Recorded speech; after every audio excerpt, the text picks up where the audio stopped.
and my presentation today is going to be over the hot topic of abortion. This presentation will include a few things such as key terms that you need to understand when you're discussing abortion, a few different methods of abortion, and a little bit about the history of abortion.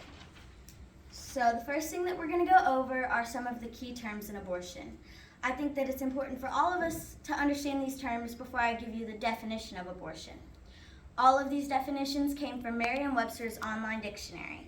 So we'll be discussing fetus, uterus, viability, and miscarriage. A fetus is a developing human from usually 2 months after birth or after conception to birth. A uterus is a muscular organ of the female mammal for containing and usually for nourishing the young during development and prior to birth. Viability is the capability of a fetus to survive outside of the uterus. And lastly, a miscarriage is the spontaneous expulsion of a human fetus before it is viable, and especially between the 12th and 28th weeks of gestation. Now that we understand a few of the key terms involving abortion, we can discuss the most important question of the day. What is abortion? Well, according to Britannica, abortion is the expulsion of a fetus from the uterus before it has reached a stage of viability. In human beings, this is usually about the 20th week of gestation. An abortion may occur spontaneously, in which case it is considered a miscarriage, or it can occur intentionally, in which case it is often called an induced abortion. While we're on the topic of induced abortions, there are two different types of abortion I want to go over with you all today. The first one will be the abortion pill. The abortion pill contains two medicines, mifepristone and misoprostol. This pill can be taken up to 11 weeks after the first day of the woman's last period. After the pill is consumed, the woman will experience severe cramping and bleeding as the fetus is being expelled from the body. The second abortion method that I want to go over with you all is in-clinic abortion.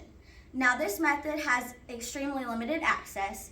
Depending on what state you're in or the care provider you choose to seek treatment from, you may not even be able to receive this treatment at all. This treatment is considered a procedure, and this procedure will be performed by the doctor that you choose to seek care from using a form of suction to remove the fetus from the body. This particular method will result in extreme cramping and possibly severe bleeding or spotting. As I mentioned, abortions have limited access. There are a few cases I want to go over with you all that will help you understand why the access is limited. So the first case we're going to go over is Roe versus Wade. This case took place in 1973 and consisted of two parties, Jane Roe and Henry Wade. Now, Jane was a pregnant and single woman who decided to file a class action suit because she believed that Texas abortion laws were unconstitutional. At the time, Texas abortion laws prohibited procuring or receiving an abortion except on strict medical advice for the purpose of saving the mother's life. This case, the judge ruled that her case had merit because the previous holdings had infringed on the Ninth Amendment rights. This new decision held that a person may choose to have an abortion until the fetus becomes viable. Now, the second case that I want to go over with you all is Dobbs versus Jackson's Women's Health Organization. Now, Jackson's Women's Health Organization believed that a new law that was passed in 2018 in Mississippi was unconstitutional. This law was called the Gestational Age Act. The Gestational Age Act banned nearly all abortions after 15 weeks of gestational age. In this particular case, the judge ruled that the Constitution doesn't mention abortion whatsoever.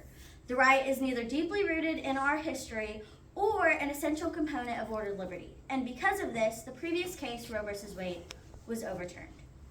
Now, I know I've thrown a lot of information at y'all today, so I'm just going to summarize a little bit and give you 3 things that I want you to take away. Fetus, uterus, viability, and miscarriage are all important terms that you must understand when discussing abortion.